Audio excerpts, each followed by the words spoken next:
আসসালামু আলাইকুম রহমতুল্লাহ। সবাই কেমন আছেন? আশা করি সকলে ভালো আছেন। আলহামদুলিল্লাহ আমরা ভালো আছি। তো আপনারা জানেন যে আমরা প্রায় 1 মাস আগে একটা গাভী গরু কিনছিলাম। তো ওই কেনার পর অনেকে আমার অনেক রকম আমার মন্তব্য করছিলেন যে গরুটা কিনে আমার লস হয়েছে, যে ভাই এত টাকা বেশি হয়েছে কি এত টাকা কম হলে ভালো হতো।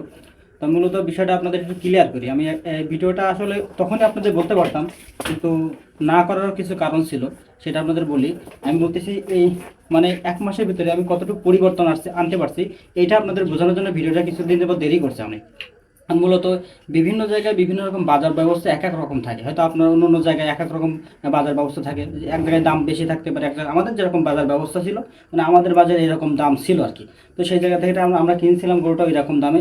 তা বিশেষ করে আপনি যখন গাভী গরু করে চিন্তা ভাবনা করবেন, তো বিশেষ করে আপনার আমি মনে করি ক্রস জাতের যে গাভীগুলো আছে সেগুলো আপনার মনে করেন কি তুলনামূলক যারা শুরু করেন প্রথম পর্যায়ে, দেখা যাচ্ছে কি আমি প্রথম শুরু করছি, কিংবা আমার ক্ষেত্রে দেখা যাচ্ছে কি অ্যাভেলেবল যারা গরু পালন করেন না, মানে প্রথম শুরু করতে আসছি, সেই জায়গা থেকে আমি মনে করবো, আমি সাজেস্ট করবো আপনার এই ক্রস জাতের যে গাভীগুলো আছে এগুলো আর কি আপনার পালন। তো তুলনামূলক ফ্রিজিয়ান জাত কিংবা উন্নত জাতের যে গরুগুলো আছে তার থেকে কিন্তু এদের রোগ প্রতিরোধ ক্ষমতাটা বেশি। এই জন্য আপনার শুরুতে যারা শুরু করতে যাচ্ছেন তাদের আমি মনে করি এরকম ধরনের গরু দিয়ে শুরু করা উচিত আর কি।